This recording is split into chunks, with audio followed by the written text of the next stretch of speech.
Madame, Monsieur, bonsoir. Merci de nous rejoindre pour édition spéciale. Ce soir, nous ne pouvons contourner la répression sur l'esplanade d'Al-Aqsa à Al-Quds Est, exercée de manière systématique par l'armée sioniste.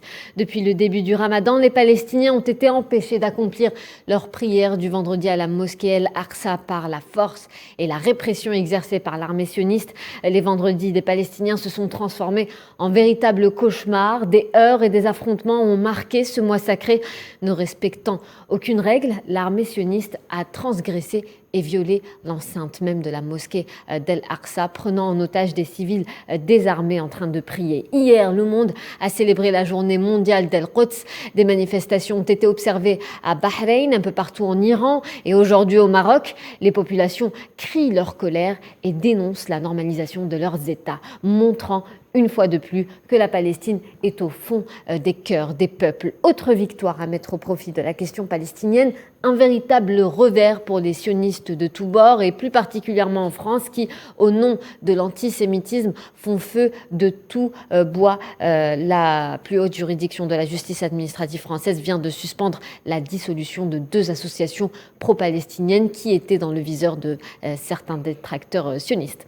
Tous ces points que l'on va aborder ce soir avec nos invités. Monsieur Bernard Ravenel, bonsoir. Bonsoir. Vous êtes historien et président de l'association France-Palestine Solidarité. Vous l'étiez exactement de 2001 à 2009. Merci de nous rejoindre par téléphone. Et bonsoir Monsieur Michel Rimbaud. Vous êtes ancien ambassadeur de France au Soudan ou en Mauritanie. Vous êtes en direct avec nous depuis Skype. Vous êtes également fervent défenseur de la cause palestinienne. Bonsoir, merci de m'avoir invité. Merci à vous, messieurs, d'avoir répondu présent ce soir. Donc, depuis le début du Ramadan, il semblerait que l'armée sioniste ait pris pour cible les Palestiniens. Comment s'explique, selon vous, Monsieur Rimbaud, cette répression qui devient coutume à chaque mois de Ramadan? Est-ce une coïncidence ou est-ce que c'est prémédité? Oh, ça n'est pas une coïncidence, certainement pas, parce que ce serait une coïncidence trop souvent pour en être une, vraiment. D'abord, tous les ans, c'est vrai que la fin de toutes les célébrations de la fête de fin du Ramadan, par exemple, entre autres, c'est une bonne occasion pour faire de la répression. Mais cette répression, quand même, est continuelle. Ça, elle dure toute l'année, finalement. Oui.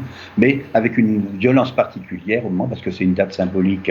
Il se trouve que, même, il y a beaucoup de dates, finalement, pour la Palestine. Il y a le jour de la terre, il y a le jour de Quds, comme vous l'avez rappelé, qui a eu lieu hier, le dernier vendredi du Ramadan. Oui. Et puis, il y a eu un appel, par exemple, qui a été lancé, je crois, par le nouveau chef du Hamas, qui a lancé un appel à la mobilisation générale de tous les Palestiniens pour faire barrage à la répression, notamment du côté de l'esplanade des mosquées. On se rappellera que l'an dernier, il y avait eu quand même tout un soulèvement presque général, pas seulement à Jérusalem, c'était parti de Jérusalem, mais disons à la fois en Gaza et dans les territoires occupés, à Jérusalem, qui est dans toute la Palestine, y compris dans ce qui est actuellement l'État d'Israël. Donc je pense que les Israéliens avaient eu très très peur, parce qu'il y avait des images un peu de panique. Bon. Finalement, et puis malheureusement, c'est pas que le feu est retombé, mais enfin bon, c'est vrai qu'il y a de l'actualité, et c'est vrai que pour la Palestine, c'est pas facile de lutter, c'est lutte dans des conditions très très difficiles et héroïques, on doit le dire. Complètement. Monsieur Ravenel, pourquoi réprimander le peuple palestinien tous les ans en plein mois de Ramadan? Écoutez, ce n'est pas d'abord simplement tous les ans qu'on réprime au mois de Ramadan le peuple palestinien, mais évidemment le moment du Ramadan symbolique très fort.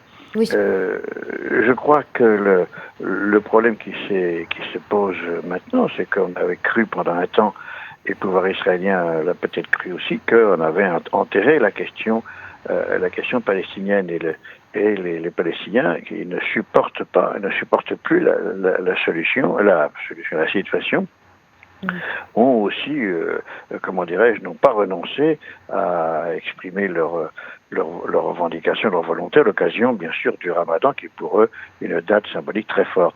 Et donc, dans ce contexte-là, il était évident que les Palestiniens allaient célébrer comme il se doit, si j'ose dire, le Ramadan comme il leur semble absolument évident. Et donc la police israélienne devait s'attendre à ça et a prévu évidemment une répression considérable. Donc ce que je vois, c'est que on a l'impression qu'il y a une sorte de surprise à ce qui s'est passé ces derniers temps, oui, alors qu'en réalité, on avait voulu mettre la question palestinienne sous le tapis. Et que, évidemment, à ce moment-là, Israël pouvait croire que maintenant on pouvait régler la situation ainsi, mais évidemment, le peuple palestinien ne supporte plus la situation, oui, et qu'on ne parle plus de lui dans le monde entier pour affirmer ses droits. Donc, il est évident que pour Israël, c'était une situation impossible à tenir. Et donc, de ce point de vue-là, Israël a utilisé, évidemment, les armes pour casser, si on peut dire, cette volonté palestinienne. Je pense que c'est, comment dirais-je, c'est une redécouverte par le monde d'une situation qui n'est jamais résolue. C'est ça qui est tragique, s'il faut attendre une date chaque année pour montrer sa volonté. Donc, je considère qu'aujourd'hui, je ne sais pas si ça va continuer, mais le monde aujourd'hui est averti une nouvelle fois que tant que la question palestinienne n'est pas résolue, eh bien, il y aura évidemment des drames permanents en Palestine, et c'est de cela que les pouvoirs occidentaux doivent tenir compte. Oui, donc nous le disions hier, donc c'était le dernier vendredi du mois sacré de Ramadan, et la violence a redoublé de férocité. On retient ces chiffres, selon la Croix-Rouge palestinienne, 42 blessés palestiniens, dont 22 ont été hospitalisés. Il y a même eu un mort, et au total, on a près de 300 blessés palestiniens au cours de ces 2 dernières semaines autour de l'esplanade des mosquées. Monsieur Rimbaud, est-ce que cette répression vise finalement à dissuader les prieurs, voire à vider complètement l'esplanade de Palestiniens, ou bien est-ce qu'il y a autre chose derrière tout cet acharnement ?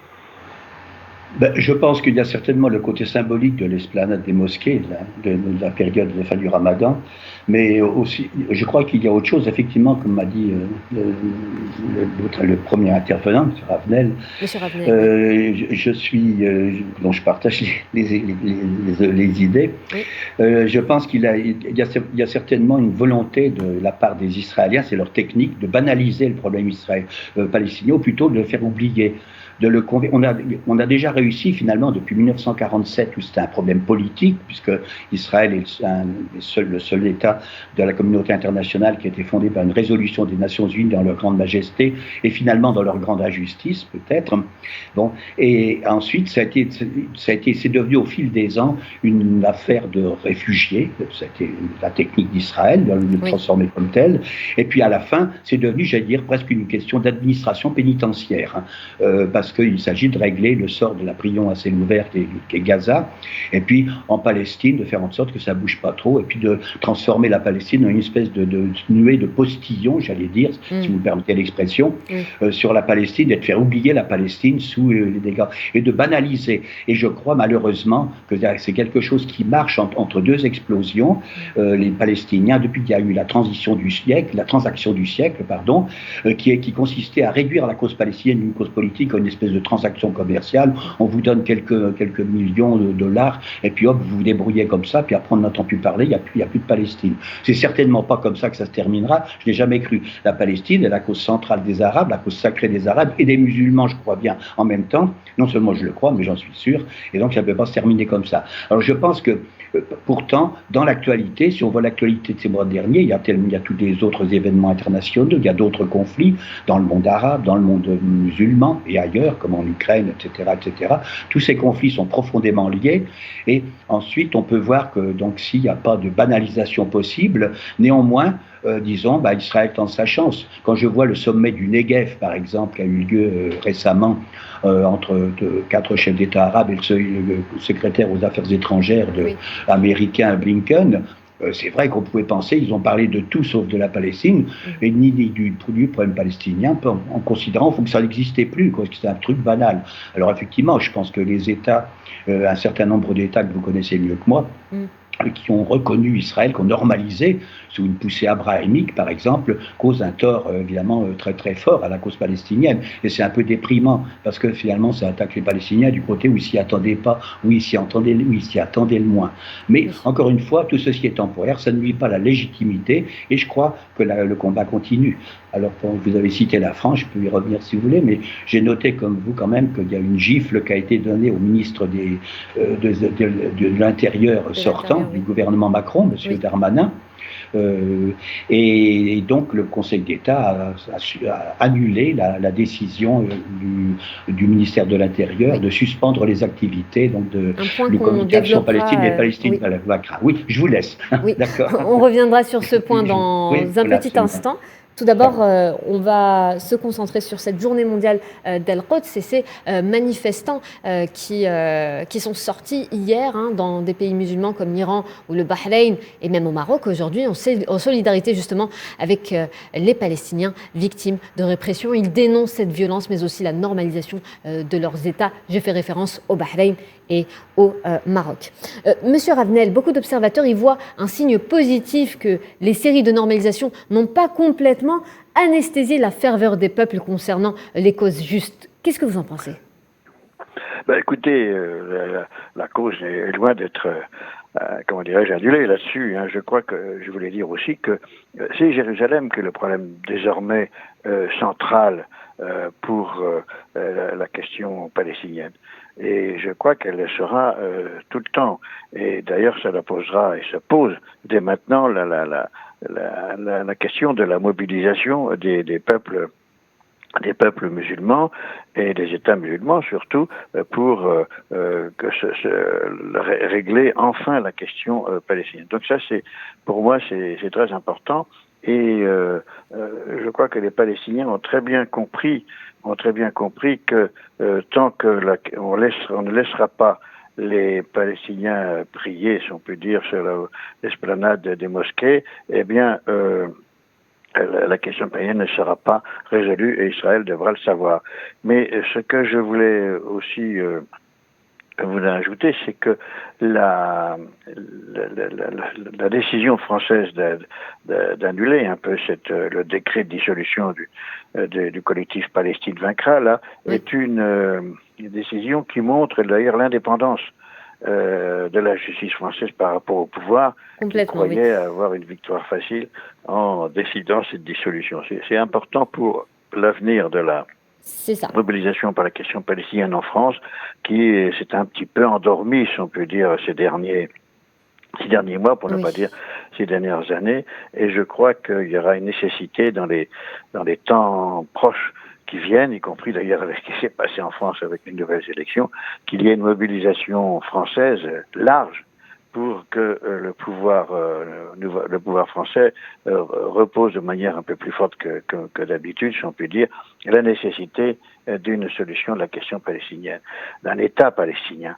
Et c'est un peu en ce sens-là que finalement les Palestiniens nous ont rappelé cette nécessité-là, et je crois qu'en France, on doit en quelque sorte répondre à cet appel, de même d'ailleurs, pas seulement la France, mais d'une manière plus générale le monde, mais surtout aussi l'Union européenne. Bien sûr, l'Union européenne est très préoccupée par ce qui se passe en Ukraine, mais elle ne peut pas non plus faire un seul choix d'intervention, si on peut dire, parce que la question palestinienne est loin d'être résolue et de ne pas porter en soi des formes de confrontation dramatiques au Moyen-Orient. Donc, je crois que là, nous avons aujourd'hui une date peut-être relativement importante qui va se caractériser par la relance de la question palestinienne au niveau international. Et de ce point de vue, il n'est pas certain qu'Israël ait bien gagné cette bataille. Au contraire.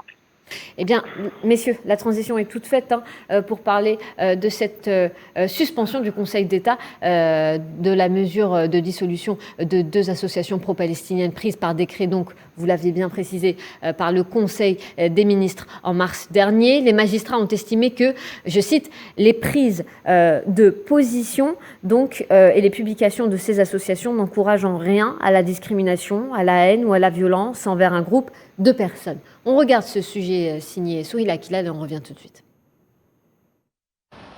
La plus haute juridiction de la justice administrative française a suspendu la dissolution du Comité Action Palestine et du collectif Palestine Vaincra. Elle a par ailleurs condamné l'État à verser 3 000 € à chacun d'entre eux. Dans son ordonnance du 29 avril, le Conseil d'État explique que le décret de dissolution signé le 9 mars en Conseil des ministres n'est ni nécessaire ni adapté et porte une atteinte disproportionnée à la liberté d'expression et à la liberté d'association. La justice française estime que les actions menées par ces associations de soutien à la cause palestinienne ne provoquent ni ne contribuent à la discrimination, à la haine ou à la violence. Par ailleurs, les prises de position du Comité Action Palestine et du collectif Palestine Vaincra vis-à-vis du sionisme ne présentent pas un caractère antisémite. Et la campagne de boycott des produits sionistes constitue une modalité légitime d'expression d'opinion protestataire, toujours selon le Conseil d'État.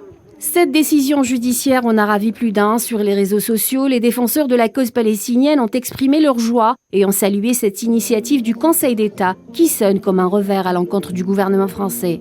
Le collectif Palestine Vaincra a indiqué sur son site internet que la décision du Conseil d'État réaffirme la légitimité du soutien au peuple palestinien. Le comité Action Palestine, par le biais de son avocat, a lui estimé qu'il s'agit d'une victoire précieuse pour l'État de droit qui sanctionne l'instrumentalisation politique du conflit israélo-palestinien du ministère de l'Intérieur. C'est la deuxième fois en quelques jours que le gouvernement français est désavoué par le Conseil d'État après avoir validé la suspension de l'arrêté de fermeture de la mosquée de Pessac. Monsieur Rimbaud, pourquoi dissoudre des associations pro-palestiniennes ? Oh, vous savez, parce que je ne sais pas, enfin je sais bien pourquoi. En réalité, je pense que c'est presque une question de principe. Il y a longtemps qu'on a... Je salue au passage, je suis heureusement surpris de la décision du Conseil d'État, parce qu'on croyait que ça n'allait jamais venir. Mais globalement, moi je ne suis pas surpris. Il y a quand même les groupes de pression que l'on connaît, qui jouent à plein, le rôle de la presse, des médias, le rôle des partis politiques, cette confusion globale, je dirais, dans les pays occidentaux, pas seulement en France, mais dans les pays européens, mais aussi aux États-Unis, bien évidemment, qui sont au cœur de l'Occident, oui. Si on peut bien qu'un cœur excentré. Et je crois que tout ça, il y a un ensemble le pouvoir qu'exerce, disons, Israël sur l'Amérique et puis sur plein de pays européens. Disons, bon, il y a tous les événements que vous savez, ça n'enlève rien à leur horreur quand ils ont eu lieu, mais disons, les Palestiniens ne sont pas responsables, disons, de ce qui est arrivé dans les années 1940 et au temps de Hitler. Je pense que globalement, on ne peut pas, l'assimilation par exemple de l'antisionisme, qui est une chose, qui est un mouvement politique, à l'antisémitisme, qui est un crime, disons, de racisme, oui. Disons, est une arme très très forte, hein, qui avait pour but de museler justement toutes les manifestations de soutien à la cause palestinienne. La cause palestinienne est une cause juste, je pense que c'est une cause légitime. Et je pense, moi je le dis toujours, et je crois que c'est la vérité, que la création de l'État d'Israël, quand même, il faut reconnaître, oui. Disons, c'est la légalité internationale, mais la légitimité est toujours restée du côté des Palestiniens. Et donc, il faut la faire prévaloir. Et oui. Sans remettre en cause finalement le fait accompli, eh bien, il faut trouver quand même une négociation et une solution politique, pas une transaction commerciale, et pas un oubli, et puis des accords abrahamiques, une espèce de mélasse, disons, qui noie le poisson et qui supprime, disons, la centralité de la cause palestinienne. Mais je crois qu'il faut régler ça politiquement et justement, ce qu'il reste de justice, disons, dans le monde, ainsi de suite. Par contre, je dois une dernière petite remarque que je ferai sur l'atmosphère générale, que ce soit en Europe ou, disons, aux États-Unis. Je crois que le climat n'est pas tellement ni à la justice, ni à la raison, ni au droit international. Ça, je crois qu'il faut le souligner, et je suis bien le premier à le souligner et à le rappeler. Alors, il faudrait qu'on le rappelle, et le droit international, la diplomatie, pas la guerre, et pas n'importe quelle guerre, et pas la guerre de l'Amérique nécessairement, quand on habite en Europe. C'est ça. Merci, Monsieur Rimbaud. Monsieur Ravenel, on va revenir sur un point que Monsieur Rimbaud a soulevé dans son intervention. Aujourd'hui, boycotter les produits en provenance d'Israël ou critiquer la politique de répression, est-ce que ça relève de l'antisémitisme ? Parce que c'est ce qu'il aurait reproché finalement à ces associations. Oui, alors justement, une des grandes réussites, si on peut dire, de cette bataille menée par les associations palestiniennes, c'est d'avoir démonté l'amalgame que le pouvoir français croyait pouvoir être acquis, entre antisémitisme et antisionisme. Ça, c'est très important parce que ça fait longtemps que le mouvement de solidarité mène une bataille pour faire la distinction sur ces deux notions que M. Rimbaud a bien reprécisé la différence. C'est très important. Et je crois que maintenant, cela rend plus fort la perspective en France et peut-être ailleurs finalement pour le mouvement de solidarité avec la Palestine en Europe de pouvoir revendiquer auprès des États européens et donc vers l'ONU la nécessité évidemment d'une solution politique, parce que c'est un problème politique de la question palestinienne en particulier, appuyée sur le droit international. Et c'est ça qui est très important. La référence, c'est pas le racisme, si on peut dire. La référence, c'est le droit international. C'est l'arme des Palestiniens. Et au moment où on soutient, si on peut dire, l'Ukraine dans son refus d'être envahie par l'armée russe, eh bien, on peut faire mieux comprendre l'opinion internationale que la Palestine est aussi en droit de contester évidemment l'occupation militaire de son territoire, et appuyé sur le refus du droit d'autodétermination. Et maintenant, je crois qu'il est peut-être plus facile de faire comprendre à l'opinion européenne et mondiale que c'est par le refus d'Israël d'accepter cette perspective qu'on peut évidemment se battre pour y arriver. Et je dirais que la situation d'Israël peut se trouver encore plus isolée, si on peut dire, si il peut y avoir au niveau des Nations Unies une perspective d'intervention, mais cela évidemment nécessite une mobilisation de l'opinion internationale. Il n'y a pas de poids de mesure, il y a une solution juste pour la fin de l'occupation, si on peut dire, russe de l'Ukraine, comme il y a une solution juste avec la fin de l'occupation par Israël des territoires occupés. Et donc tout ça peut-être peut permettre, disons, d'ouvrir une perspective enfin pour la question palestinienne qui a vraiment suffisamment duré pour le peuple palestinien. Je crois que c'est terrible de considérer que on n'arrive pas à y penser maintenant, alors que le drame continue à se perpétrer dans une société écrasée par une présence politico-militaire de l'armée israélienne. Monsieur Rimbaud, est-ce que vous souhaiterez peut-être rebondir sur ce que Monsieur Ravenel vient d'avancer, l'antisémitisme, une arme pour faire taire toutes les voix de contestation qui finalement a été détruite par ces associations pro-palestiniennes? Oui, absolument, oui, c'est vrai. Ça allait de soi. Et encore une fois, il y a une telle escalade de la violence et une telle perversion des réalités et de la justice, finalement, y compris quand on parle de communauté internationale actuellement. La communauté internationale, depuis 30 ans, consiste dans 3 pays, qui sont les 3 membres occidentaux du Conseil de sécurité, qui disent le droit, qui le font, qui veulent le faire respecter, qui l'interprètent, mais qui ne l'appliquent jamais, qui ne l'appliquent qu'aux autres. Je pense que c'est un fléau. On veut attendre de la communauté internationale, dans sa physionomie actuelle, qu'elle puisse régler un problème quelconque, et notamment un problème qui est aussi vieux que le problème palestinien, et le régler d'une façon juste. Ça, je crois que c'est vraiment un peu idyllique. Je pense d'autre part que moi, je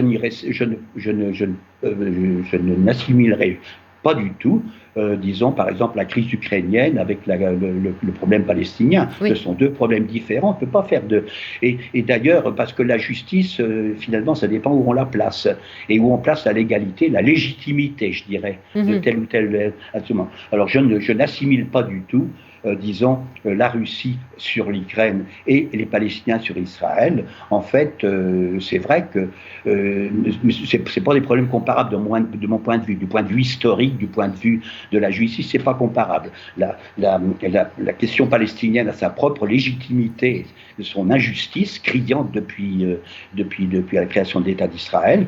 La question ukrainienne, c'est une autre chose, et il y a une légitimité aussi, mais pas forcément du côté que l'on pense. Il y a une telle hystérie collective en Occident actuellement, disons, qui bouche en fait tout débat et qui éteint toute possibilité de débat sur n'importe quel problème de justice et d'équité. Au fond, c'est tout ce qui est bon pour l'Amérique est bon pour l'Occident, et tout ce qui est bon pour l'Occident est bon pour le monde. Ben non, ça marche pas. L'Occident représente 12 à 13% de la population mondiale. Alors, on pourrait d'ailleurs s'interroger sur les différentes causes, par exemple, qui souhaite la victoire des Palestiniens vraiment au fond, disons, de l'opinion, et qui souhaite la victoire de telle ou telle partie dans tel ou tel autre conflit, et on aurait des surprises. L'Occident n'est pas le monde. Il faut que l'Occident se résigne à cette réalité. Et il n'est plus le monde comme il a pu être depuis, j'allais dire, je sais pas, un temps immémorial. Alors oui. Donc, voilà. Il faut en tirer les conclusions.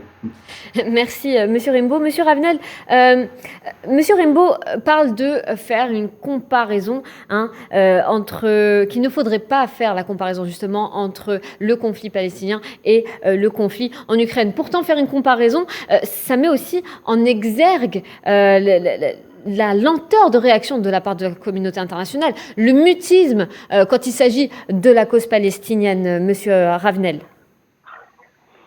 Oui, non, bien sûr, il ne s'agit pas de faire une identification, si on peut dire, entre les deux problèmes. Je voulais noter l'analogie et le rapport au droit.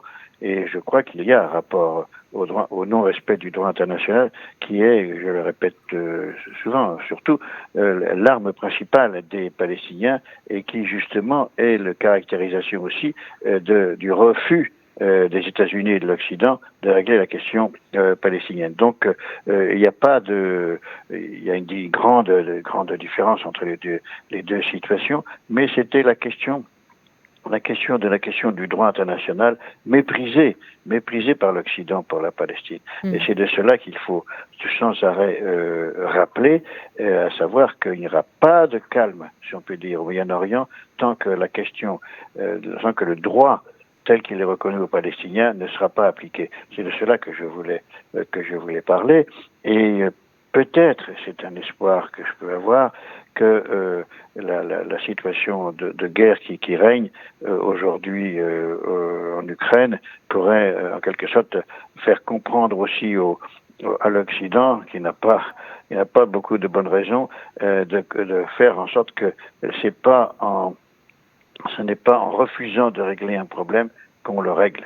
Et c'est justement ce qui se passe pour les Palestiniens. L'Occident refuse de régler le problème. Au contraire, elle soutient la puissance, si j'ose dire, occupante, sans faire allusion à ceux qui sont occupés et qui ont le droit avec eux. C'est ça mon problème aujourd'hui, et c'est ça que nous devons faire comprendre à l'opinion européenne pour qu'enfin il y ait une tentative de pression, si j'ose dire, de l'Europe et éventuellement de l'ONU sur Israël, qui évidemment veut continuer à occuper la Palestine. Donc je crois que c'est là-dessus l'occasion pour l'opinion européenne, pour le mouvement de solidarité, d'attirer l'attention de cette nécessité-là, et peut-être que aujourd'hui nous avons une possibilité plus grande de le faire comprendre. Mais c'est une nécessité évidemment vitale pour les Palestiniens pour ne pas se sentir, parce que c'est ça le problème, c'est qu'ils sont isolés. Plus personne ne parle de la question palestinienne, et y compris les États arabes. Et donc il y a toute cette logique d'isolement qui a été montée par l'Occident pour la question palestinienne, et qu'il faut casser qu'il faut casser. D'ailleurs, qu'actuellement, je pense qu'il va peut-être être un peu mise en cause dans la mesure où les sociétés du monde arabe prennent conscience, à travers ce qui se passe aujourd'hui sur l'esplanade des mosquées, de cette absence de solution, de cette cruauté de la répression palestinienne. Ça ne peut pas durer. Et donc, je crois que on ouvre une nouvelle période aujourd'hui de la question palestinienne et de son rapport avec l'opinion mondiale. L'opinion mondiale peut, à un moment ou à un autre, à partir de la mobilisation palestinienne et des sociétés arabes et musulmanes en particulier, de la nécessité de résoudre enfin cette question palestinienne. Voilà. Monsieur Raimbault, j'ai une question qui pourrait être un peu légère, voire naïve, mais pleine d'espoir. Quand est-ce qu'on dénoncera finalement la violence exercée par l'État sioniste au lieu de s'en prendre toujours à la victime, à défaut d'être accusé d'antisémitisme, et de demander à cette victime par-dessus tout plutôt de se taire? Ça, vous posez la question de fond, absolument. Mais ça, je ne sais pas. Malheureusement, je n'ai pas de remède miracle, sinon j'aurais déjà. On peut le proposer, mais ça ne sert à rien. Disons, il appartient à ceux qui détiennent le pouvoir et la puissance de le faire. Mais je suis surpris de voir, au fond, que les opinions, marchent dans cette façon de penser, parce qu'il y a un tel martelage de la presse, il y a un tel martelage des hommes politiques quand même. Il n'y a pas beaucoup de courage, j'allais dire. Je ne parle pas dans les médias. Parmi les intellectuels, il y a un conformisme qui est écrasant et qui fait que, finalement, il est plus facile de s'en prendre, de faire, dans le meilleur des cas, on fait la part des choses, on met sur une même balance, sur un pied d'égalité, on faudrait juger et puis dire peut-être bien que oui, peut-être bien que non. Au fond, personne n'a tort. Mais il y en a qui ont un peu plus tort beaucoup plus tort que les autres. Mais en tout cas, les victimes n'ont jamais raison. Et ça, on ne peut pas changer ça. C'est ancré, je pense, pour l'instant, dans la conception occidentale, ce que j'appelle la doctrine occidentaliste, que l'Occident a toujours raison. Il dit droit, il l'interprète, il a sa conception, il tient à ce que le droit aille dans son sens, et qu'il lui rende service. Et quand ça n'arrive pas, adieu le droit, on se comporte comme des États voyous, parce qu'il y a un petit peu ça. Alors donc, je pense que je n'ai pas de remède miracle malheureusement, mais je pense beaucoup à la volonté des peuples et finalement peut-être à la fin, à l'éveil de la conscience, sans relâche. C'est le travail finalement peut-être des intellectuels, ça devrait l'être, ça devrait être le travail des médias, et ça peut être le travail de tous les gens courageux finalement, d'aider. Et je pense que les Palestiniens sont un peuple héroïque qui mérite vraiment tous nos vœux. Et je transmets à tous les Palestiniens, d'ailleurs qu'ils soient de quelque religion qu'ils soient, les musulmans bien sûr, puisque c'est le Ramadan, à la fin du Ramadan, mais également les chrétiens, etc.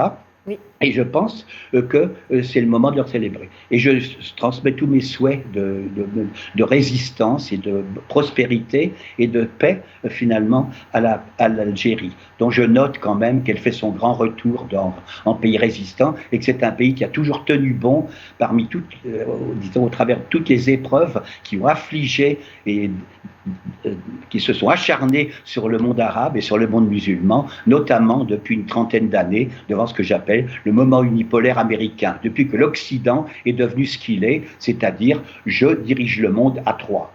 Voilà, c'est ça ce que je voulais dire. Merci Monsieur Raimbault. Monsieur Ravenel, un dernier mot juste avant de se quitter. Malheureusement, l'émission touche à sa fin. Finalement, la normalisation n'aura pas eu raison de ce soutien des peuples pour la cause palestinienne. C'est vraiment le message de cette émission. Oui, absolument. C'est pour ça que je pense que c'est ce qui se passe en ce moment en Palestine est une date tournant dans la relance de la question palestinienne au niveau mondial. Et de ce point de vue-là, je pense que tout le monde devra en tenir compte.